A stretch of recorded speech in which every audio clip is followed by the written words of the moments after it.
máa sọ pé ẹ̀yin ọ̀fẹ́ kí wọ́n máa sọ pé kẹ́ ṣe politics bẹ́ẹ̀ dẹ̀ ni ibi politics lẹ́nu mi ò ti ṣoríire wàláì mi ò lè ṣe politics o àwọn òpùrọ́ lọ́wọ́ àmẹ́ wọ́n sá máa sọ àwọn ṣe yìí ibẹ̀ sì ni ẹlòmíì ò ti ṣoríire ẹlòmíì yóò ní pé òun nífẹ̀ẹ́ politics wà sá àǹtùhìbù ṣẹ́yà yóò fẹ́ máa sọ pé ẹ fẹ́ ṣe politics wọ́n wà ṣáárù lakùn ibẹ̀ ni wọ́n ti pa ẹlòmíì tí ó bá ṣe politics tó jòkó jẹ́ẹ́jẹ́ bẹ́ẹ̀ ni ọ̀rọ̀ rẹ̀ ọmọ yanjú wallahu ya'lamu ọlọ́run ló mọ̀ ò wa antum la ta'lamun olódo ní gbogbo yín àyà yìí ọ̀rọ̀ ìfẹ́ ó jáde ń bẹ so that is nígbà míì ẹ máa love ọkùnrin kan obìnrin so ìwọ náà ti ń dàgbà ó wá ẹnìkan tó fẹ́ wọ́n sọ pé ànílágbájá tóun love so tóun bá tiẹ̀ pé ìgbà mi kò ní gbé fóònù ìgbà míì àwọn obìnrin ti pọ̀ jù tí ń fẹ́ so àwọn ọ̀tí ẹ̀ mọ èyí tí ń ṣe òun filẹ̀ òun sì ni ọkọ rẹ̀ so bẹ́ẹ̀ náà wá ní ọkùnrin míì tó ṣe pé àwọn obìnrin míì wà tí wọ́n mọ̀ sá fún wọn tó ṣe pé ibẹ̀ ni yóò ti ṣoríire now a tún rí àyà kan tún sọ̀rọ̀ ìfẹ́ ní Quran 28 verse 56 ìgbà tí ọ̀kan nínú àwọn ẹbí ànábì ó fẹ́ kú ẹ mọ̀ pé ànábì á sọ fún wa pé ilé abọ̀rìṣà ló ti jáde gbogbo àwọn ẹbí rẹ̀ abọ̀rìṣà ní gbogbo wọn àti ìyá rẹ̀ àti bàbá rẹ̀ olóòṣà ní gbogbo wọn arákùnrin kan wá ń bẹ wọ́n pè ní Abu Jali lára àwọn fámìlì wọn nígbà tó wá fẹ́ kú ànábì wá lọ bá wípé ọmọ ń kú lọ rè ìwọ Abu Jali sọ pé la ilaha illallah Muhammadur Rasulullah ìyẹn ló wò ní wí bẹ́ẹ̀ ìyẹn sàn dárúkọ àwọn òòṣà tí wọ́n ń bọ Mọ́kà ànábì Sam inú rẹ̀ bàjẹ́ pé àní sí ọkùnrin sọ la ilaha illallah ọkọ bá ti lè sọ tí ikú bá fi ká ọmọ lẹ́nu bẹ́ẹ̀ ọlọ́run lè yọ́nú sí ọkàn kan so wọ́n ní ọlọ́run bá rán Jibrilu láti sánmà lọ́hùn kọ́ lọ bá ànábì àwọn àyà kan wà rúkà tó fi bá ànábì gan wí tó bá sì wà wù so ẹ mọ̀ pé ọmọ èèyàn lòun náà so ọlọ́run wá sọ fún ànábì nínú àyà nínú àwọn àyà tó fi bá ànábì wí lélẹ́yìí ọlọ́run sọ pé ìnáka ìrẹ́ Muhammad látàdí mọ́ní àhábábútà ó lè fọ̀nà mẹ́ńtọ́ bá fẹ́ pé o nífẹ̀ẹ́ nìkan lọ́ọ̀fù ẹ̀ ó sáwà fẹ́ kó sí láìlẹ́lá ọlọ́run wá sọ pé walakinna Allah dájúdájú ọlọ́run yahdi man yasha'u ọlọ́run lọ́ba tí máa ń fi ọ̀nà mọ ẹni tó bá fẹ́ so ọ̀rọ̀ love ó jáde nínú àyà yìí so ọlọ́run tún sọ níbi kan ní Quran 4 bàtà 36 ọlọ́run sọ pé inna Allah dájúdájú ọlọ́run la yuhibbu kò nífẹ̀ẹ́ man kana muqtalan fakhura ọlọ́run ọ̀fẹ́ kò fẹ́rẹ̀ ẹni tí máa ń ṣe fàárí ẹni tó wà self-centered ẹni tó wà smarter tó rò pé òun smart jù fakhura tó jẹ́ onífàárí yóò máa wá rìn bí ẹni pé kì í yàgbẹ́ yóò máa rìn bí ẹni pé tọ̀ yóò máa rìn bí ẹni pé kì kò níkun nímú yóò máa rìn bí ẹni pé oníkẹ̀lẹ̀bẹ̀ lára yóò máa rìn bí ẹni pé kì í ṣe omi òórùn tó bá kú tán ìwọ tí wọ́n pé ó di omi òórùn tí wọ́n bá tètè palẹ̀ mọ́ rẹ nílẹ̀ nísìn lọ́ọ́ mọ ọrùn yóò máa wá ṣe fáàrí nítorí pé ó ti rẹwà nígbà náà wá ń kọ́ ìwọ nìkan lọ́fẹ́ rẹwà láyé ìwọ nìkan làkọ́kọ́ rẹwà láyé nítorí pé ó ti handsome yóò ní òun handsome lọ́mọ ọkùnrin nígbà náà wá ń kọ́ ara rẹ tó ń kó kírìmù pa yìí kòkòrò náà jẹ gbogbo ẹ̀ nígbẹ̀yìn nígbà wọn bá kú tán ju ọ̀sán sàárẹ̀ wọ́n wá di ọ̀la ó ń jọ sínú ẹ̀ kí ni gbogbo ẹ̀ bá tán ilé mọ́tò kankan àwọn obìnrin wọn fẹ́ràn rẹ̀ gbogbo wọn ọ̀sẹ̀ tí ó kọ́dà ìyàwó rẹ̀ àtàwọn ọmọ wọn ò ní bọ́ wọnú sàárẹ̀ wọ́n sọ pé bàbá yìí o gbogbo ẹ̀ tán náà nù so ilé ayé yìí la fi ń ṣe pẹ̀lẹ́pẹ̀lẹ́ so owó tẹ́lẹ̀ mi wá fẹ́ ní yìí náà lọ́wọ́ àtòrí ilé ayé yìí kò wá kàn kankan yóò ní gbogbo ohun tí wọ́n bá gbára wọn fún òun ò ní owó ìṣẹ́ yóò máa bọ́ sílé babaláwo kan bọ́ sí kan wọ́n wá ní kọ́ lọ wá orí èèyàn wá kọ́ wá ọmú wá kọ́ wá òkú wá kọ́ wá ojú wá wọ́n wá àwọn tí wọ́n jí gbé tí wọ́n pa tí wọ́n kò gbò kíní lọ ọ̀dọ̀ babaláwo ẹ̀rí pé babaláwo náà ṣe kíní ẹ̀ fúnra wọn because they know the consequence so why tó ń bá ọlọ́run du starring tọ́lọ́ bá ti kọ́ pé ò ní owó láyé onídìí kò sògùn owó ó dẹ̀ nídìí kò lu ẹnìkankan jìbìtì tó fi lówó tásìkò bá ti tó ṣé rí kí o tí ọ̀rọ̀ bá fẹ́ dé kì í ṣe pé ẹni tí ó dọlọ́rọ̀ yẹn ní ó plan ẹ̀ no ọlọ́run fúnra rẹ̀ ló máa gbé nǹkan yẹn wá lọ́nà tó wà easy. ọkà ọlọ́run lára níbi kan ọlọ́run sọ pé wà tó hibbuna al-mala hubban jamma nínú Quran 89 verse 20 nìyẹn wá ọlọ́run sọ wípé and you love wealth with immense love. ẹ sì wá bàjẹ́ owó báyìí ẹ sì wá nífẹ̀ẹ́ owó púpọ̀ báyìí ẹ wo àwọn wèrè tí wọ́n rúlu wá Nàìjíríà bí wọ́n ṣe jí owó ìlú ìyẹn kan ó jí 27 trillion naira. So ẹ wo iye tó bá pín owó yẹn ní 180 million fún gbogbo yín tẹpẹrẹ yín 200 million Nàìjíríà wà láì ó yóò sì kú lẹ̀. ó ẹ̀rí nǹkan kan ṣe fún ẹlòmíì nílé 200 Nàìjíríà nínú owó ìlú ẹ̀rí nǹkan kan ṣe fún àìmọye sínétọ̀ tó ti jí owó ìlú àmọ́ ibi tí wọ́n kó wọn sí wọn ò sí lẹ́wọ̀n àìmọye gọ́fúnà tí wọ́n ti da ìlú Nàìjíríà tí wọ́n ti jí owó ìlú wọn àmọ́ ibi tí wọ́n ṣe ọ̀rọ̀ wọn àwọn EFCC wọ́n láwọn mọ àwọn tó jí owó àtowó tí wọ́n gbà àmọ́ bí wọ́n ti ṣe gbogbo nǹkan tí wọ́n láwọn ń ṣe owó ní Nàìjíríà wà tuhibbuna al-mala ẹ sì wá bàjẹ́ owó báyìí ó bàjẹ́ ẹ ti nífẹ̀ẹ́ owó jù. Nàìjíríà lépo Nàìjíríà ń bẹ nínú àwọn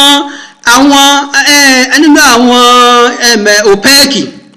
Organization of Petroleum Exporting Countries. Nàìjíríà ń bẹ number 11 gbogbo wọn number 6 Nàìjíríà wà. Alówó alépo ní mineral resources mo ti ṣe investigation lórí Nàìjíríà state kò sí state tí ò ní mineral resources tó lé ní 20 ní Nàìjíríà. Níbo wá ni wọ́n ń kówó rẹ̀ sí 2.8 million ní epo wa lójúmọ́. Nàìjíríà ń rí more than $500 million in a day. So níbo lówó náà wá wà àwárà àwọn èèyàn tí à ń jẹ àwọn èèyàn nílùú àsìlá ní ìjọba àwọn tí ẹ ń fi sí àwọn pò owó táwọn ń kó gbogbo allocation tí ń lọ state wọ́n kàn ń kó tí wọ́n ní ẹgbẹ́ àti pé gọ́ọ̀mẹ̀ntì ò ní agency kankan tí monitor allocation tí ń lọ state kò sí agency tí monitor owó project kan federal government approve ní kò sí agency tó monitor wọn báwo ni wọ́n ṣe ní kó òun náà jẹ́ kí lóòótọ́ Al-Qur'ani sọ pé wà tuhibbuna al-mala ẹ sì wá bàjẹ́ owó púpọ̀ báyìí nítorí owó ẹlòmíì fi ìyàwó rẹ̀ ṣòwò nítorí owó ẹlòmíì ti fọkọ rẹ̀ ṣòwò ẹlòmíì ti mú àwọn ọmọ rẹ̀ lọ sọ́dọ̀ bàbá aláwo kí wọ́n fi ṣòwò ẹlòmíì ti tàn ọ̀rẹ́ rẹ̀ lọ sọ́dọ̀ bàbá aláwo kí wọ́n pa á kí wọ́n gba ìràwọ̀ rẹ̀ kó wọ́n lè máa lówó lọ owó tó padà fi ilẹ̀ ilé tó padà fi ilẹ̀ aṣọ tó padà fi ilẹ̀ gbogbo ń tọ́ bá òkè gbogbo oṣogun owó àbò tẹ̀ bọ́ sínú gọ́ọ̀mẹ̀ ojí owó náà ó lè jẹ màálù ó tẹ́lẹ̀ jẹ màálù òdìdí kẹta àbí káàtẹ̀ sọ pé òkè wọ́n pa màálù ẹyọ òdìdí kan pé ibi tó ti gùn ọ́ dé wàláhì ó lè jẹ tán bọ́ bá sì kọ́lé yàrá ẹyọ kan ṣoṣo ló sùn bọ́ oní mọ́tò 10 ẹyọ kan náà ló lè gún méjì pọ̀ lẹ́ẹ̀kan náà nígbà tó ya wèrè àwa rí mi tó wá kó mọ́tò 20-40 jọ tó pé mọ́tò ẹyọ kan is about 300 million àwọn kan bẹ tí wọn ò rí kẹ̀kẹ́ ẹyọ kan ò ríra wọn iná wọn ò ṣe náà Nàìjíríà kò sí security education worst gbogbo owó tí wọ́n fi ṣe kíní ẹnìkan ní palẹ̀mọ́ rẹ̀ àwọn Ọlọ́run bá wí Nàìjíríà Ọlọ́run bá wí náà àyà yìí pé tuhibbuna al-mala ẹ ṣe bàjẹ́ owó báyìí ó bàjẹ́ àmà ẹ ti nífẹ̀ẹ́ owó jù so nǹkan tá a fẹ́ lò ní pé ọ̀rọ̀ love ọjáde ń bẹ̀ ẹlòmíì ó nífẹ̀ẹ́ owó ẹlòmíì ó nífẹ̀ẹ́ ọmọ ẹlòmíì ó nífẹ̀ẹ́ ọ̀rọ̀ sísọ ẹlòmíì ó nífẹ̀ẹ́ kó máa kọ́lé káàkiri bí ẹyẹ gbogbo ẹ̀ ó padà dálẹ̀ ni. ẹwà tí wọ́n rúlu Kwara state ẹwà tó ń rúlu Lagos state àwọn kan ni wọ́n ṣe lánàá àwọn kan ni wọ́n bọ́ síbẹ̀ báyìí àwọn tàná kí ni wọ́n ṣe so ó dìtàn ó ti káwọn èèyàn bẹ̀rẹ̀ sí review ẹ wá lágbájá kí ló tiẹ̀ ṣe fún wa tàmẹ̀dò kí ló ṣe fún wa so now opportunity tí wọ́n ní láti ṣe àwọn kan kọ̀ọ̀kan tí wọ́n ò ṣe so ó ti di pé àwọn tí wọ́n bá débẹ̀ sọ mọ́ pé ẹ wá lágbájá yẹ kó ṣe nǹkan báyìí lágbájá ṣe bí nǹkan báyìí lọ́kọ́ wáyé tí àràǹfààní kìíní yẹn àwọn ò tún wá fẹ́ padà síbẹ̀ ṣùgbọ́n ẹ̀pà ò bóró mọ́. ọ̀kan náà àwọn former president Nigeria nígbà tó kù bíi 2 weeks tó fẹ́ kúrò àwa lọ interview rẹ̀ wá pé aláàjì so ó ti yá kú 2 weeks táàmù lọ náà nu ọdún mẹ́jọ ti yá pé nu ó ti pé so ẹni náà ó rí pé àwọn ò lè padà mọ́ wọ́n ń sọ nǹkan tó yẹ kó wọ́n ṣe mo ní ó ti bọ́ mo ní your excellency táìmù yẹn tilẹ̀ lè ṣe mọ́ ìgbà tẹ̀ wá ń bẹ̀ ṣe ni ìbá sọ fún yín a sọ fún yín ẹ gbọ́ wá sínú ẹ máa ṣe rere ọkùnrin ó ṣe rere ìwọ ìyàwó ṣe dáadáa sọ́kọ rẹ ìwọ ọkọ ṣe dáadáa síyàwó rẹ ìwọ bàbá ṣe dáadáa sáwọn ọmọ rẹ ìwọ ọ̀rẹ́ ṣe dáadáa sáwọn ọ̀rẹ́ rẹ ìwọ àfáà ṣe dáadáa sí àwọn kílàǹtì rẹ ìwọ pásítọ̀ ṣe dáadáa sáwọn ìjọ rẹ ìwọ bàbá aláwo wọn náà ṣe dáadáa gbogbo ibikíbi tá a bá wà ká ṣe dáadáa kí mọ́mọ́ ṣe dáadáa sí gbogbo àwọn ọmọ kéwú àbáwọn ìjọ rẹ̀ wà fáàtò onílé kéwú ṣe dáadáa sáwọn ọmọ kéwú rẹ̀ inna Allaha dáadájú ọlọ́run yuhibbul muhsinin ọlọ́run láìkì kí wọ́n máa ṣe dáadáa ẹ gbàgbé ọ̀rọ̀ ẹ̀sìn dáadáa ihsan kò sẹ́ni tí yóò lè ṣe dáadáa sí mọ́ òpin lágbájá ní kò wá fún 2 million tí èsè mùsùlùmí kí ló kàn ọ́ fún tó bá ti mọ̀ pé ó nídìí ẹ̀ lágbájá Christian ní kó wọn á bùn lówó kí ló kàn ọ́ fún àbíwọ̀ Christian wọn ní kó bùn mùsùlùmí lówó wá ní àwọn tí wọ́n ń pè Muhammadu kó wọn á fún àní ọmọ wòye wọ́n ṣàṣe so ṣe rí tẹ́ bá gbé ọ̀rọ̀ ẹ̀sìn sẹ́gbẹ́ kan ẹ lè ṣe dáadáa àwọn tí wọ́n ń takora wọn nínú ẹ̀sìn eléyìí dáa tọ̀wọ́n ọ̀dà àwọn yẹn ọ̀rọ̀ yé wọn ní o ọ̀rọ̀ bá yí wọn dáadáa ibi táwọn ọmọ ya wọn kan ní ṣe fóònù náà ṣe iPad náà ṣe tẹlifóònù náà ṣe helicopter tí wọ́n ń wo bí ayé òsì rọ̀ bẹ̀ yẹn mọ̀ rán eléyìí ọba ṣe kíní kan di kèfèrí eléyìí kíní kan náà lọ́wọ́ ẹ má lọ kó wọn sínú náà bẹ́ẹ̀ pẹ́yìn lẹ́ dáa a ní ẹ ṣe rere sọ̀rọ̀ tó dáa tí ó mú àlàáfíà bá ìlú ẹ ṣe wáàsí tí yóò wúlò tí àti ẹni tó jẹ́ lẹ́sìn yìí àti ẹni tí ẹsẹ̀ lẹ́sìn tí wọ́n ṣàǹfààní ń bẹ ọ̀kan làwa ń sọ yìí ní sàtàkù ẹnìkan a gbé ìtàn yìí wá torí pé a rí i pé àwọn ẹ̀kọ́ kan pọ̀ ń bẹ ọ̀rọ̀ ilé olórogún kí ni ṣẹlẹ̀ ń bẹ a ti ṣàlàyé ìwọ tó fẹ́ kóyàwó méjì jọ àgbákò tó bá pàdé mẹ́ ìwọ tó fẹ́ fẹ́ mẹ́ta ìwọ tó fẹ́ fẹ́ mẹ́rin àwọn kan lè sọ pé okay tí a bá ní ìyàwó ká mọ̀ kóyàwó jọ àwọn obìnrin ti pọ̀ ju ọkùnrin lọ lẹ́nìí ẹ̀ tó tọ́ ni wípé àfi káwọn ó mú wọn lọ́yọ̀ kan méjì mẹ́ta kí wọ́n fi ṣẹ́kù lẹ̀ so ní tó fi tọ́jú wọn. That is question. So do you have accommodation tó máa fi tí wọ́n máa gbé so lówó tó máa fi maintain wọn because tí o bá lówó tó fi maintain ìyàwó méjì mẹ́ta ó wá fẹ́ wọn wọ́n di ìyàwó níyàwó ó wá ń sọ fún wọn ó wá máa lọ́wọ́ fẹ́ ṣe wáàsí kan. Kúránì ọ̀ràn wa pé ká lo ilé ayé ìnira ẹ rí àyà yẹn nínú Quran 4 bí tó ti sọ̀rọ̀ ìyàwó méjì mẹ́ta mẹ́rin ibì kan ọlọ́wà ní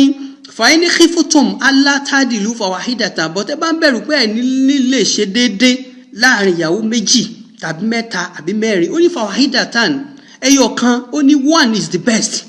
one wife is the best ó ní pé ó ní fàwáhídàtà ó ní dhalika adíné alátàwùlù ẹyọ kan ẹ lọ́ dáa jù tẹ́ bá fẹ́ ìgbésí ayé yín kó rí dùdú tẹ́ bá fẹ́ kí lè yín ó dàrú so now àyà yẹn ẹ̀rí pé ó fi clause sí dàtí sì pé wọ́n tó bá fẹ́ méjì wọ́n tó bá fẹ́ mẹ́ta wọ́n bá fẹ́ fèsì àgbákò ẹ̀ tó fèsì ẹ̀ ọ̀kan là ń rán lọ́wọ́ nísìn sí Yakubu lọ́lọ́ fún ara rẹ̀ fa eléyìí nísìn tó fẹ́ ìyàwó mẹ́rin now àwọn first wife bí ọmọ mẹ́fà so ìkejì bímọ méjì tọ̀hún náà bímọ ìkan bí mẹ́rin so a ti ṣàlàyé gbogbo ẹ̀ fún wa so now ọ̀kan nù wọn tí wọ́n pọ̀ mọ́ ọba kan àwọn ni wọ́n ṣe bọ́ ṣe wọ́n lọ jù sí kànga wọ́n yí òkúta lé wọ́n tún tà lẹ́rú so now ó tún bọ́ sílé ọba ìyàwó ọba tún fẹ́ kọ́ bá àwọn ṣèṣekúṣe ṣé mo pé tí wọ́n bá tọ́ bá àwọn alẹ́ bàbá rẹ̀ ṣé ìsùlẹ̀ àwọn bí ara rẹ̀ dá kọ́ wá sọ pé kí Yusuf wá bá wọn sùn níbo ṣùgbọ́n kò sílé bàbá rẹ̀ ìyá rẹ̀ sì ti kú so now tẹ́ bá fẹ́ ṣe wáàsí tí yóò jẹ́ society tí akálukú òmù tiẹ̀ ń bẹ ọ̀rọ̀ ẹ̀sìn kọ́ lélẹ́yìí súrà tá à ń tírìtì yìí ó wà nù bíbélì náà ó wà nù gbé bíbélì rẹ sọ́dọ̀ kó gbé Quran sọ́dọ̀ English translation kó wá máa wò síra wọn kó wá mọ̀ bíra rẹ pé kí ẹ̀kọ́ lọ fẹ́ mú bẹ̀ nísìnyí tí ọ̀rọ̀ oníṣìnà látún dá sí pé àwọn Sùlẹ́ àti wà ń lé ọkọ so ó fẹ́ àlè nìyẹn ó fẹ́ ṣe ṣìnà so Yusuf lóhun ò ṣe so that is ẹ̀kọ́ kan tún nìyẹn ìwọ tí o mọ̀ pé nìkan tí ó wà ń lé ọkọ tó sì nìkan máa bá òun sùn wọ́n náà wá lọ bá a sùn wọ́n ṣe bẹ́ẹ̀ fún wọn náà o lè escape ẹ̀ so ẹ rí àwọn ẹ̀kọ́ tí ó wà ń bẹ̀bẹ̀ yẹn so àyà yìí Quran 2 verse 195 ó ní wàhásìnú ẹ ṣe dáadáa kò sọ pé ẹ ṣe dáadáa sí mùsùlùmí no ẹ ṣe dáadáa sí kinní kan no ó ní ẹ ṣàmọ̀ ṣe rere sí gbogbo ẹ tẹ́ bá pé rere tọ́ sí ní àyà yìí inna Allah adájọ́ Ọlọ́run yuhibbul muhsinin ọláìkẹ́ ẹni tí máa ń ṣe dáadáa nínú àwọn Christian ọláìkẹ́ ẹni tí máa ń ṣe dáadáa nínú àwọn abọ̀rìṣà ọláìkẹ́ ẹni tí máa ń ṣe dáadáa nínú àwọn mùsùlùmí ọláìkẹ́ ẹni tí máa ń ṣe dáadáa nínú àwọn tí ó gbà pẹ́sìn wà so àyà yìí yóò fi yé wa pé Ọlọ́run fẹ́ kí a ṣe dáadáa so a tún rí àyà kan tóun náà ń sọ̀rọ̀ ìfẹ́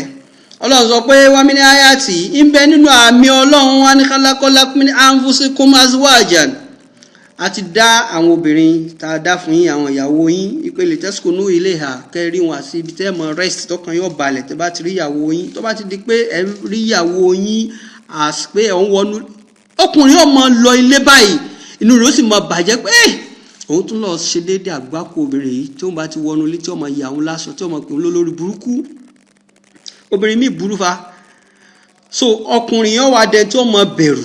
so irú tó bá ti mọ̀ pé obìnrin yìí yóò wá jẹ́ kẹ́mi rẹ̀ ọbọ̀ tètè yá jìnnà sí àbí ìyàwó ń lọlé ẹ̀rọ ọmọ bá ipe tóun bá ti wọlé nísìnyí lábájọ́ ọmọ náà ọkùnrin míì yóò mọ mú bẹ́lìtì àbí blálà yóò mọ na ìyàwó rẹ̀ tí èsì ọmọ kọ́dọ̀ ọmọ ọ̀dọ́ gan ò nídìí kan náà ẹlòmíràn máa lu ìyàwó rẹ̀ kò dáa obìnrin aláṣejù ni wọ́n lè ṣe nǹkan tó fi ná but sùúrù mú ẹ̀wù rẹ̀ kó jáde so Ọlọ́run ò fẹ́ ká máa na àwọn obìnrin kò sì fẹ́ ká máa maltreat wọn wọ́n wà fragile Ọlọ́run sọ pé ní tásìkò nú ilẹ̀ àwọn obìnrin adáwọn fún yín gbẹ́ bá ti rí wọn kọ́kàn yóò máa balẹ̀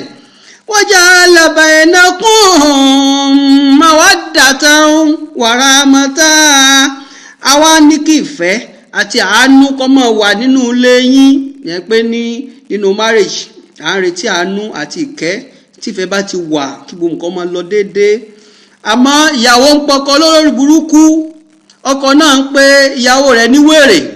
wọ́n á mọ ìjà ládùúgbò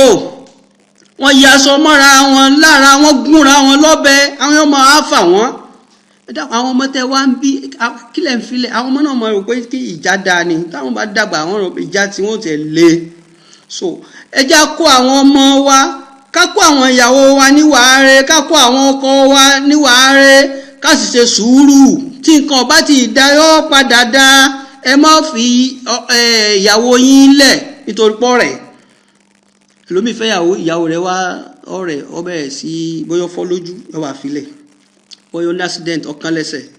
yóò ní pẹ̀lú ẹsẹ̀ lòun fẹ́ tó wọn ọ̀fẹ́ lẹ́sẹ̀ kan yóò rọgbẹ́ lómi kò dáa tí wọ́n gan bá kán lẹ́sẹ̀ náà kọ́ so obìnrin mi wà tí ó dó tọkọ so obìnrin mi sì wà náà tí ó pé kán lẹ́sẹ̀ báyìí yé rà àwọn wọn sọ pé ọmọ ọkọ rẹ̀ wọ́n ti kán lẹ́sẹ̀ bá so tí àwọn èèyàn ò wí ni ọmọ wò yóò àfi ọkọ rẹ̀ lẹ̀ inna fi dhalika la ayatin liqaumin yatafakkaru ìta sọ ni àwọn àmì bẹ́ẹ̀ fún ẹni tó bá nílà káì làwọn Ọlọ́run bá wí o kì í ṣe wèrè tí ò nílà káì so ẹni tó bá nílà káì dáadáa òun ni àwọn Ọlọ́run bá sọ̀rọ̀ so tí a bá fẹ́ ìyàwó a bá fẹ́ lọ́kọ Kùránì fún wa ní àwọn ìmọ̀ràn lóríṣiríṣi wípé tí oníṣìnà bá ti mọ̀ pé ẹlòmíì fẹ́ oníṣìnà níyàwó kò mọ̀ obìnrin míì bẹ tí ọkùnrin márùn bá bá sùn in a day kò wá òkè ọkùnrin ọ̀wá mọ̀ tó wá fẹ́ gbé sílé ọba tí wàá bá sùn lẹ́ẹ̀kan abẹ́mẹ̀jì ó ti rẹ̀ yóò ní ilé yóò lè satisfy yóò wá lọ́ọ̀ wá ẹnìkan tí ó mọ̀ bá sùn tí ó ti mú kú mu sọtọ́ bá wá dé tọkùnrin bá fẹ́ bá sùn nílò ti rẹ̀ òun ò ṣe ìrọ̀lẹ́ nímọ̀ pé tí ń gba okó níta náà ni àkọ́kọ́ inú léyìn ò lè láàsì tí ó fi dàrú obìnrin yẹn lọ́ọ́ da léyìn ẹrú àbí ká sọ pé ọkùnrin yẹn náà lọ́ọ́ da torí pé kò wádìí ẹni tó fẹ́ oníṣìnà aṣẹ́wó lọ́fẹ́ so ẹlòmíì fẹ́ aṣẹ́wó níyàwó bẹ́ẹ̀ náà ni ìyàwó mi náà fẹ́ ọkùnrin tó ṣe pé oníṣìnà ni tó pé obìnrin méjì ọ̀ka lẹ́nu in a day. So ní Quran sì ń sọ fún wa nínú Quran 24 Suratu Nur verse 3 yìí pé ó ní azani ẹ̀rí oníṣìnà láyé àǹkíwù ilá zaniyatan tó bá fẹ́ ní ìyàwó kọ́lọ̀ fẹ́ oníṣìnà ẹgbẹ́ rẹ̀ so that wọ́n lè jọ ṣe ṣìnà débi tó wù wọ́n. Quran lọ sọ ó wá ní ao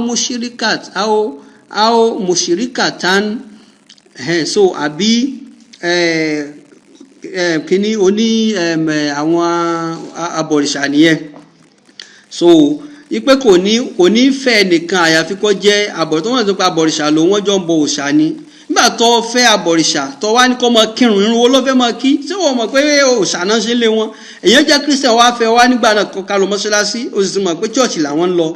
So wazani yàtú oníṣìnà ní obìnrin láyà ń kíwò ha ilá zani oníṣìnà lóbìnrin tó náà bá fẹ́ lọ́kọ oníṣìnà ni kó wá. So àbí aomushiri kun àbí abọ̀rìṣà kan so tó náà bá fẹ́ níyàwó kó wá abọ̀rìṣà. So Ọlọ́run wá sọ pé wàhùrímà dhalika alal mu'minin ẹ̀rí ìtawí wọn a ṣe léèwọ̀ fún ìtẹ́jẹ́ mùmínì òdodo.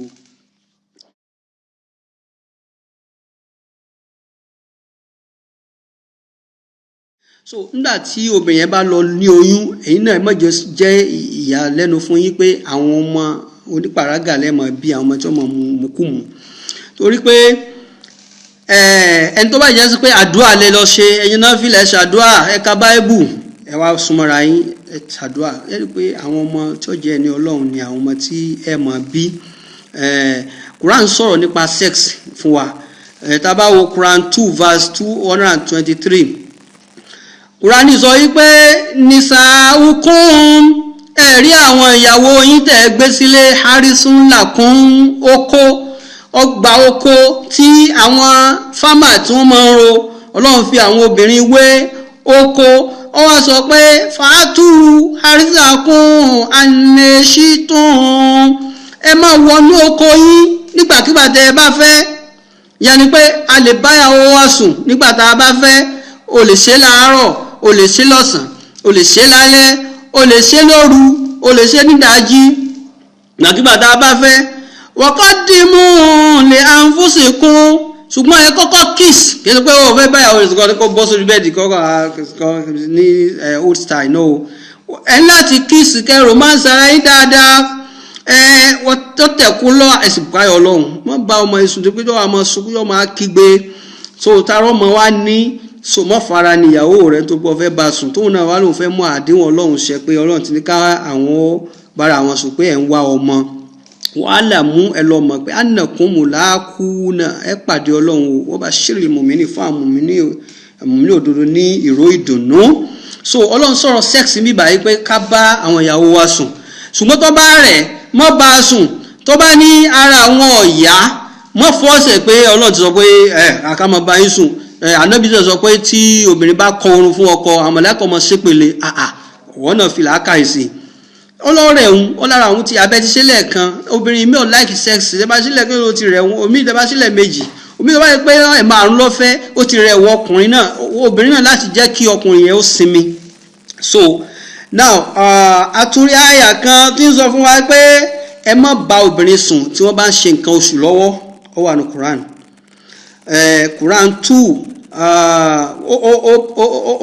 verse 222 ó sọ yìí pé wẹ́sẹ̀ alúnáka anil mahid wọ́n bọ̀ wá béèrè lọ́wọ́ rẹ̀ ìrẹ́ prophet àbí wàfà yìí pé ìjọ dáa kéèyàn bá obìnrin sùn tí bá ṣe nǹkan oṣù lọ́wọ́ kúlì sọ fún wọn pé uwa adhan ẹgbẹ́ ni fàtàzìlú nìsà ẹ jìnnà sí àwọn obìnrin filimahid tí wọ́n bá ṣe nǹkan oṣù lọ́wọ́ wala takrabuhunna ẹ gbọ́dọ̀ bá wọn sùn ẹ tẹ̀ mọ́ sùn mọ́ wọn rárá hatta yatihurna títí wọ́n fi clean fàyídà tatoharna tí wọ́n bá wá clean fatuhunna min haisu amarakum ẹ bá wọn sùn ní ojú òbò bí ojú ìdí torí Ọlọ́run sọ pé mí ní haisu amara kún níbi tá a pàṣẹ pé kẹ́ ti bá wọn sùn nǹkan tí Ọlọ́run sọ ń bẹ̀ ni pé anal sex kódà sùsìlámù ọ̀faramọ́ anal sex kẹ́ mọ́ kí okó bọ obìnrin láti fùrọ̀ kódà inna Allaha dájú Ọlọ́run yuhibbu tawwabin ọ̀fẹ́ràn tí máa ronú pìwàdà wa yuhibbu al-mutatahhirin lẹ́fẹ̀ẹ́ ni tí ó bá máa clean. So Ọlọ́run ò fẹ́ kí a máa bá obìnrin sùn ní àti bí fùrọ̀, so kò dẹ̀ fẹ́ ká bá wọn sùn tí wọ́n bá ń ṣe nǹkan oṣù lọ́wọ́.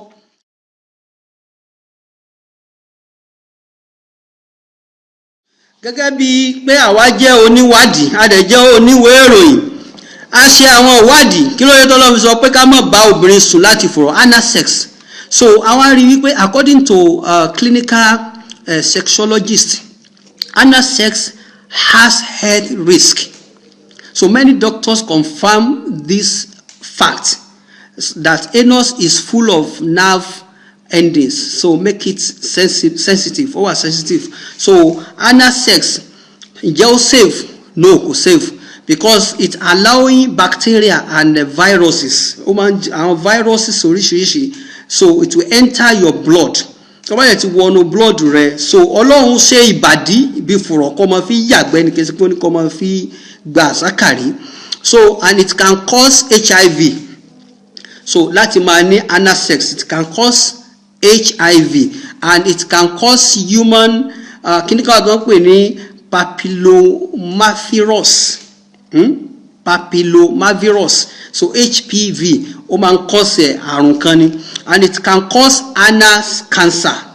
So ó lè cause cancer ní ojú fùrọ̀, because tissue tó wà inside the anus is not well protected, so as the outside bó ṣe lágbára tinú, so kò wà protected. And anal sex can cause pain for women. To have anal sex with them, it can cause pain, so it is not good. So anus what design for ìgbẹ́, not for sex. Vagina is designed for sex, so and way for childbirth. So láti pé kó máa fi bímọ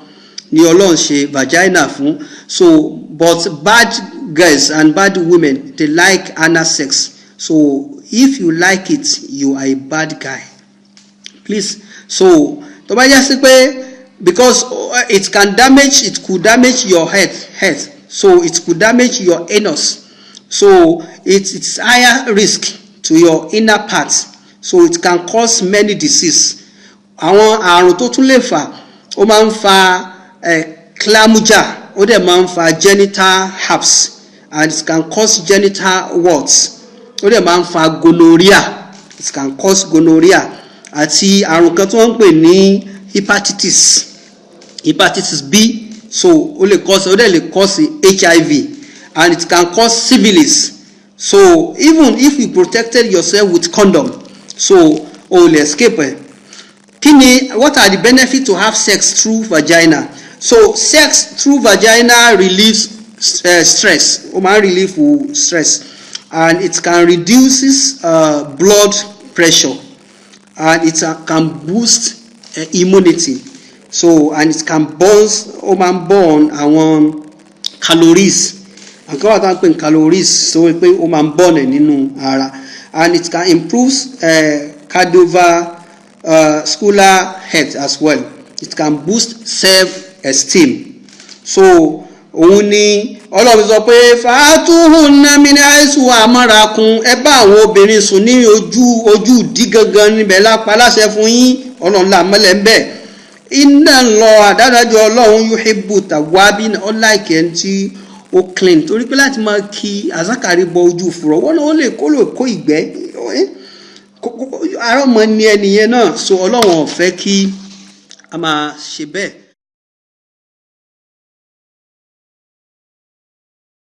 Now,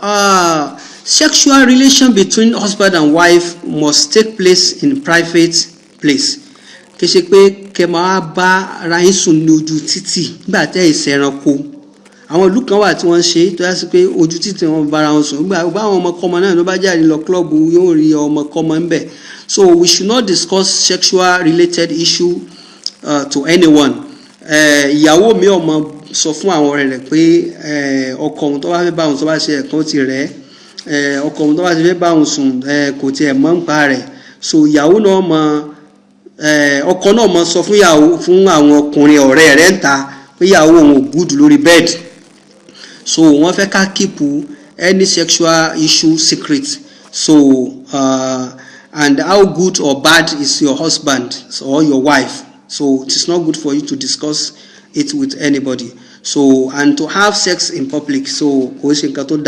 so Prophet Muhammad also only pé it's like a female Satan who meets a male Satan on the roadside and has intercourse in full public view. So tẹ́ bá lọ wo Abu Dawud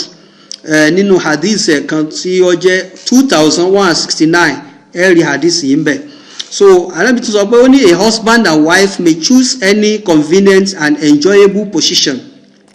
and good method for sexual intercourse, exceptional of anal sex. So as I said, so Prophet Muhammad said, he who has intercourse with his wife through her anus is accursed. So Abu Dawud hadith 2157 foreplay is allowed. So foreplay is allowed. So there are some 12 sex position men love most. So a woman on top, káwọn obìnrin wà lókè, so on like ebe. Ọ̀kan wà tó pè ní missionary. So man will be on top. So this tie allows you to communicate with your body. So ìkan tó wà tó pè ní doggy style. Doggy style, the style allows deeper penetration. So ọ̀kan wà tó pè ní bystanding. So òun náà ó dá. So the lap style òun náà dá. So man on a chair. So and a woman on top. So reversal style. So òun náà dá. Woman on top. So this is classic and romantic style. So butterfly style òun náà dá. So woman lie back of the bed, so man lay down, so next to it, so to penetrate. So waterfall style, so unada, so man lay on his back with his shoulder, so and omamu ore hanging down, so on the floor. So eyes to the sky, so the woman facing the ceiling. So side window, so ilay unada. So both of you having your hands free to pull each other on your side. So and the woman lift upper leg to let him enter paradise. So kitchen confidential unawa. So women touch him all over. So gbogbo ọ̀nà tá bá lè ṣe inú eléyìí tá fi tẹ́yàwó wa lọ́rùn tá mọ̀ pé inú ilé òfin ní tú. Islam sọ pé ká má ṣe. Islam fẹ́ kí a ṣe dáadáa, yàtọ̀ sí pé ó ń ra aṣọ fún ìyàwó rẹ̀, yàtọ̀ sí pé ó ń ra oúnjẹ fún ìyàwó rẹ̀, yàtọ̀ sí pé ó ń ra gbogbo tó fẹ́, ó ra tẹlifíṣàn sínú ilé, ó ra fídíò, ó ra gbogbo ẹ̀ sínú ilé. Tó o bá máa bá ìyàwó rẹ̀ sùn tó ń dùn ní oorun àbíwọ ìyàwó, ó jẹ́ kọ́kọ́ rẹ̀ kó máa bọ́ sùn, ó wà nínú nǹkan tó lè jẹ́ kí ilé ó tú. Náà ni lọ́fà kò sí nǹkan tí Islam sọ̀rọ̀ nípa rẹ̀ àfi tí ó bá yé yín. Àfi tẹ́ ẹ̀ bá mọ̀, Al-Qur'ani ṣàlàyé rẹ̀ fún wa bínú ilé ó ṣe tó dáadáa. So then a good wife should not refuse to have sexual intercourse with her husband, so without a reasonable excuse. So Prophet Muhammad said, if a husband invites his wife to his bed to have sexual relation and she refuses, so and cause him to sleep in anger, so only àwọn màláíkà wọ́n wọ́n máa ṣípele tí ilẹ̀ ó fi mọ́. Tá bá wo nínú Bukhari volume 4 hadith 460 page 302. So eléyìí wà ńbẹ̀. So eléyìí ni àwọn ẹ̀kọ́ tí àríkọ́nù Islam nípa ọ̀rọ̀ sex. So masturbation kò wà allow nínú Islam, kò wà allow torí pé ó lè dá wàhálà lẹ̀ tí ó bá sọkọ ní tòsí, ó léwu. Torí pé anybody tó bá ní tó jẹ́ ọkùnrin, obìnrin yẹn lè ní kó wá bá òun sùn.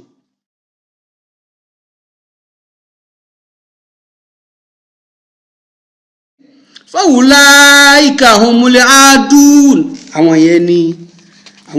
ni aláṣejù ni àwọn yìí tí wọ́n jẹ̀yà so ní ọ̀dọ̀ Ọlọ́run. So ẹ rí pé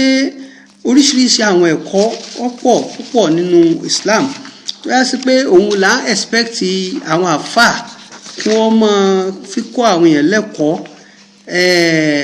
kì í ṣe gbogbo lálàṣe tí wọ́n ń ṣe kó kìnìkan àwọn ẹ̀kọ́ báyìí lè yẹ ká fi kọ́ àwọn èèyàn wa ọ̀rọ̀ lórí abortion Islam allows contraception for the prevention of pregnancy. So because if the couple are not ready, if they are not ready to have children, so or family planning, abortion, so nínú Islam ó wà strongly pé wọ́n faramọ́ torí Ọlọ́run fẹ́ ká pa ọmọ wa. So abortion yóò fẹ́ dàbẹ́ ni pé gbígbà tá à ń pa ọmọ ni torí pé ó ti di èèyàn ni Quran fi sọ pé wala taqtulu awladakum khashiyata imlakin. So ẹ má ṣe pa àwọn ọmọ yín torí pé ẹ ń bẹ̀rù pé lówó tẹ́ fi tọ́jú wọn, ẹ ń bẹ̀rù òṣì. Nánú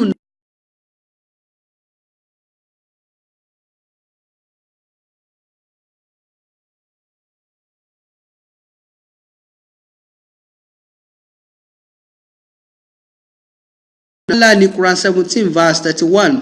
So, and kill not your children. Don't kill your children for fear of poverty.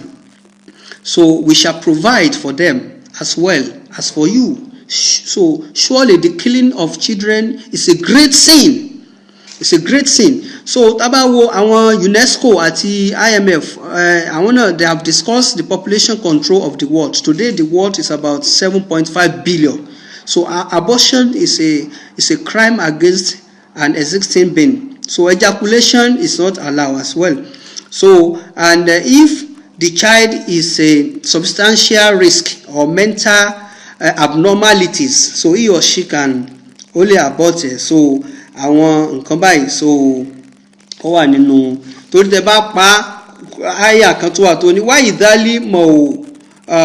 údátù sùí láti wọ́n ọjọ́ táwọn ọmọ yẹn máa béèrè pé bí ayé dẹ́mbè kú sí láti ẹ̀ṣẹ̀ wo lòun ṣẹ̀tẹ̀ fi pa àwọn ẹ̀sìn jẹ́kùn náà wáyé.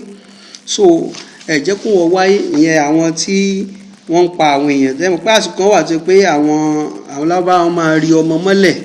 tí àwọn bá ti bí obìnrin wọ́n á rí mọ́lẹ̀. Islam ló gba gbogbo lálàṣẹ ẹ̀ kú ní ọwọ́ wọn. So síwájú kí a tó máa lọ wọ́n ní tí a fẹ́ fún àwa tí a jẹ́ àwọn obìnrin àti àwọn ọkùnrin òun náà ni wípé rí nítorí pé o lè mọ obìnrin sùn dáadáa ìyẹn ni wọ́n ń gùn yín wò wípé o di máànù. No, o ní dikọ́ mọ́ tú ṣòkòtò rẹ fún gbogbo obìnrin ìrẹ ọkùnrin ẹ láti wà very very very careful dáadáa nítorí pé o ní agbára láti bá àwọn àìmọye nínú àwọn obìnrin sùn lọ́wọ́ ń bá owó wọn sùn kódà o láti wà very very careful láyé. Ẹ má don't use àwọn obìnrin láti lò wọ́n fúnra rẹ̀ then kó wá dọ́ǹpù wọn kó fi wọ́n lẹ̀ ọba tìrẹ́lẹ̀ yìí ó lọ fẹ́ẹ̀fẹ́ ọba sùn ó fi lẹ̀ orítọ̀ òun wọ́n fẹ́ bá sùn ọba sùn tán ó fi lẹ̀. Remember the law of karma ń bọ̀. Irú ẹ̀ ni Yusufu bẹ̀rù ló fi lóhun ò ṣe nígbà tí Sùlẹ́yà ní kó wá. Do not obey your erection at all time torí pé because erection mislead men to the wrong direction. Control your erection like Yusuf did. O láti control ara rẹ dáadáa. If you don't control tó bá control rẹ̀ oore ni tó bá wá control rẹ̀ tó yẹ pé àsákàrí rẹ gbogbo ẹnikẹ́ni tó bá wù ọ́ òun ló ń fi ń bá sùn òṣì poverty ló ń wá sínú ilé ayé rẹ. Then do not date a woman because she's very very rich. Nígbà tó rẹ̀ bá tán so àjẹpọ̀ sádànù àbọ̀ fẹ́ mọ́ bá òun date obìnrin nítorí pé ó ní ọyàn tó tóbi àbí ìdí rẹ̀ tóbi kìnìkan so ó láìkí bí ó ṣe rí tí wá sí pé òwò náà mọ̀ pé ọ̀fẹ́fẹ́ obìnrin tó pe ọkùnrin pé kó wá ṣe ṣìnà tó wá lóhun ò ṣe tó sọ pé ìní akáfùlọ̀ rabbal alamin ro àwọn ọkùnrin báyìí lọ́dà kí ṣe pọ̀ gọ̀ kí ṣe pọ̀ mọ nǹkan tó ayé ń wí àbí pé olùkọ́ bọ̀bọ̀ yẹn olùkọ́ wọn ní kọ́kàn wá kákan síbi ẹ̀mejì ó dẹ̀ lóhun ò ṣe. So ìyẹn ò sọ́pọ̀ gọ̀ tó mọ̀ pé ìyàwó oníyàwó ni wọ́n náà mọ̀ pé ìyàwó ni ó ní ọkọ lé. So and that you are very very careful. Then you have to respect any ladies to love that loves you. To bá love rẹ̀, you wanna respect her. So because it's not easy for a woman to fall in love with a man. So but ẹ ṣọ́ra yín dáadáa. So obìnrin nífẹ̀ẹ́ ọkùnrin, kò sí aburú ńbẹ̀. Kí obìnrin náà bá nífẹ̀ẹ́ gbọ́n ẹ wo ibi tí condition tí ó wà.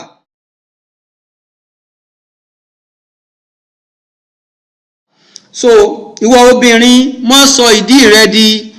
kárí ilé, má sọ ìdí rẹ di anímọ̀ṣàhún, gbogbo ẹni tó bá ti wá náà ní, má sọ ra rẹ di ajá tó sọ pé èèmọ̀ pé àwọn ajá ìgbàkigbà tó bá wù wọ́n náà lè bára wọn sùn. Ajá lè bá ìyá rẹ̀ sùn, ó lè bá àbúrò rẹ̀ sùn, ó lè bá ẹ̀gbọ́n rẹ̀ sùn. Bẹ́ẹ̀ làwọn ẹranko, bẹ́ẹ̀ làwọn ẹyẹ, gbogbo wọn náà ni wọ́n máa ń ṣe bẹ́ẹ̀. Ìwọ ọmọ ènìyàn tí wọ́n náà bá ti wá dì bẹ́ẹ̀, àbúrò ọkọ rẹ tó bá ti yá ó ti yá,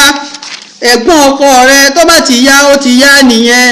Àwọn bàbá ọkọ rẹ gan ń bọ̀ sùn, àwọn gbogbo ilé ó ti sọ di kárí ilé, mọ́gàjí inú ilé gan ti bọ̀ sùn. Tíjà bá wá dé láàrin ọkọ àti ìyàwó, mọ́gàjí ọ máa ṣe kótókótó, kò ní sọ nílà òdodo mọ́lẹ̀ torí ó ti jẹ dòdò, kò wá nílé sọ òdodo. Ìwọ obìnrin tó o bá ń ṣe bẹ́ẹ̀, má ṣe bẹ́ẹ̀ mọ́. Kódà obìnrin míì kò lè mú sẹ́ẹ̀sì mọ́ra. Bọ́kọ rẹ̀ bá ti travel báyìí, ó lè lo ọ̀sẹ̀ kan, kọ́sẹ̀ kan yẹn tó dé, ó lè ti ní sẹ́ẹ̀sì bí 15. Torí pé aṣẹ́wó ni tẹ́lẹ̀, ọkọ kan sì fẹ́ ni. Sùlíyà kò lè mú sẹ́ẹ̀sì mọ́ra. Òun ló jẹ́ kó pe Yusufu, gẹ́bà ẹ sọ fún wa pé ó ní bísínẹ́sì ni kì í sì gbélé, òun lọ́fà. Ṣùgbọ́n Yusufu lòun ò ṣe torí pé ó ti lọ́kọ nínú ilé. Ẹ̀yin ọkùnrin ẹ ṣọ́ra gidigidi fún àwọn obìnrin tí bá ń dọ́kọ tí ó bá para rẹ̀ yọ pọkọ, àti sọ yẹn fún yín. Ànábì ní ẹ ṣọ́ra fún àwọn obìnrin oníṣekúṣe, ó fi ń ṣọ́ ẹ̀mí yín ni. Ànábì ní kẹ́ mọ̀ yí pé ẹ̀rí sẹ́ẹ̀sì àdánwò ni, ẹ ní láti ṣọ́ra dáadáa. Kẹ́ má bá para yín lọ́jọ́ àìpé, ẹ má fọwọ́ ara yín fa ìnira. Ìwọ tó yẹ pé ṣìnà òun níṣẹ́ tiẹ̀, wọ́n bá ti sọ fún ọ ní obìnrin àwa tí mo balẹ̀, kò sí obìnrin ládùúgbò yóò tí mo balẹ̀. Yáfàárí ahun fílímù àásì, yáfàárí ahun fílímù àásì, ìdáṣà àwátì ha. Mo pe ìrẹ́ tó ń yọ̀ nínú àwọn ẹ̀ṣẹ̀, ó ń gbádùn ẹ̀, mọ gbádùn ẹ̀. Obìnrin yẹn lẹ́pa ni, ọmọ eré ṣe, ó ṣe kinní kan. Àsìkò ń bọ̀ tí ó rẹ̀ ọ́, àsìkò ń bọ̀ ara ń bọ̀ wá béèrè ní túláàsì. Yáfàárí ahun fílímù àásì, ìdáṣà àwátì ha. Àmọ́ àlìmútà bí àná ṣàhídàlọ́hù. Ṣé o mọ̀ yí pé gbogbo tó ń ṣe yẹn Ọlọ́run ọba ń rí ọ ní? Ó jẹ ìyà lọ́dọ̀ Ọlọ́run, ó lè ṣéèfù ẹ̀, ó lè mú jẹ, ó jẹ ìyà lọ́dọ̀ Ọlọ́run. Ọmọ yẹn mo láìkẹ́ torí pé ó gùdù ní dodges. Ọmọ yẹn ó máa ń da orí òun rú, kódà ìyàwó ilé òun gan kò tó bẹ́ẹ̀ lẹ́gbẹ̀ẹ́ rẹ̀.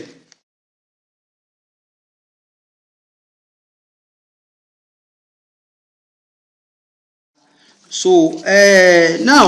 gbogbo àwọn ọ̀rọ̀ tí a fi kọ́ra wa lẹ́kọ̀ọ́ yìí, ẹ jẹ́ ká review ẹ̀ dáadáa kí a wá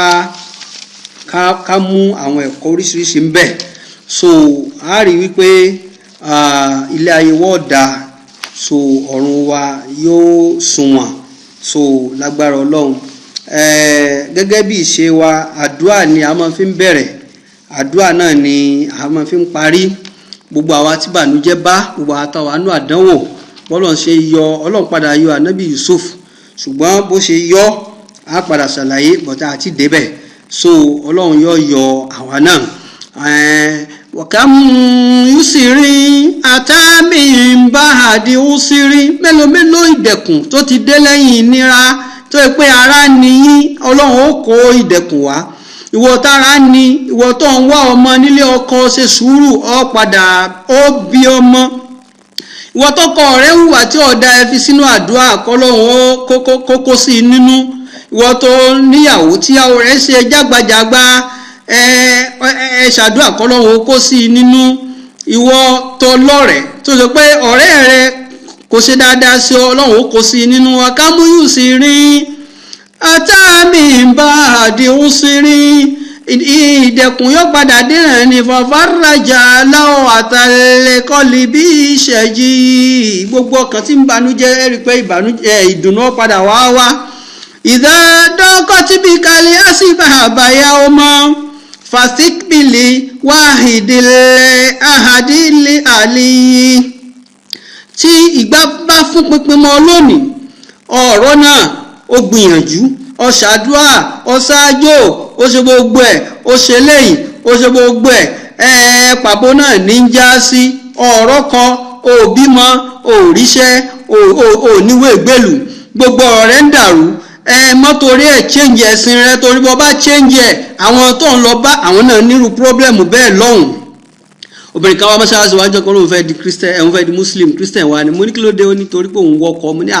àwọn tó bá bí náà ń wọkọ̀ sórí àwọn obìnrin ṣe pọ̀ báwọn ọ̀pọ̀lọpọ̀ ọkọ̀ náà wá nu mọ́ṣáláṣí ọ̀lẹ̀ torí yìí di mùsùlùmí so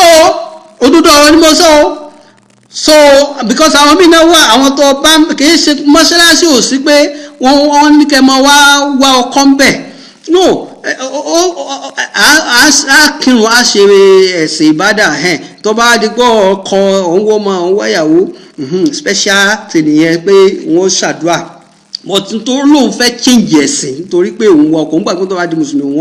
wọ́n lọ́kọ̀ mo ní sọ fẹ́ mùsùlùmí ni àbí ó change ẹ̀sìn rẹ̀ ó ní tóun bá ti change ẹ̀ tóun di mùsùlùmí nísìnyí báyìí òun mọ̀ pé òun lọ́kọ̀ nínú mọ́ṣáláṣí tóun bá lọ́kọ̀ tán mo ní kí náà wàá ṣẹlẹ̀ ẹni tó bá ti bímọ kan wọ́n dẹ̀ tó padà mọ́ lọ chọ́ọ̀chì òun.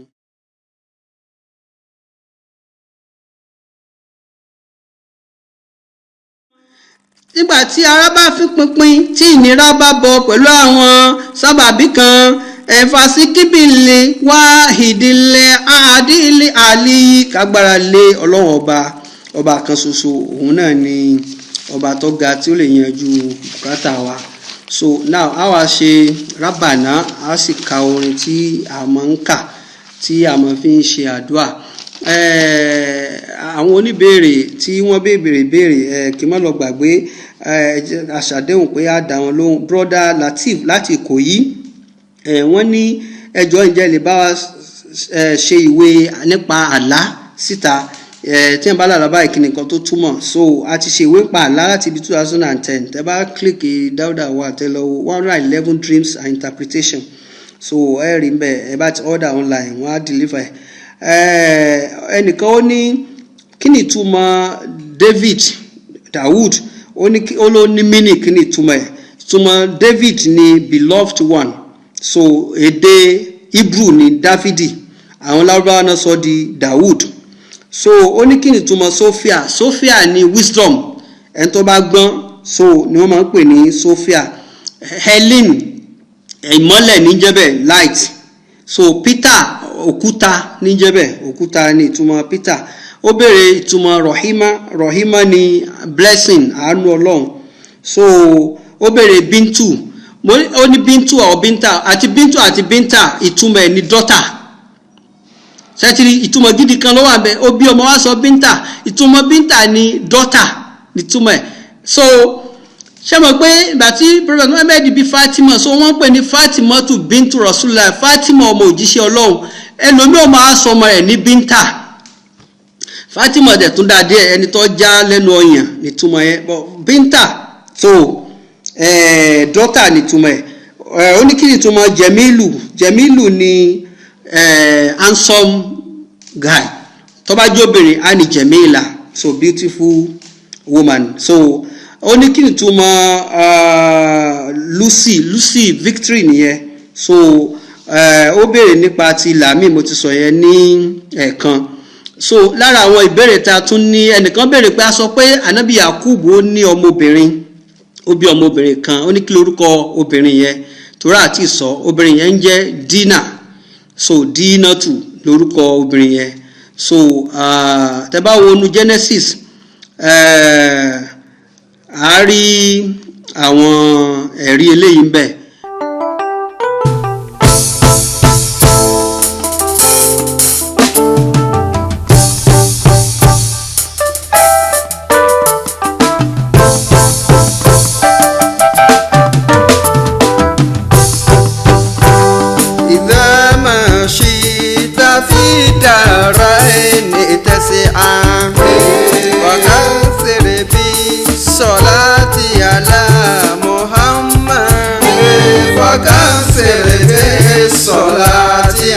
Muhammad.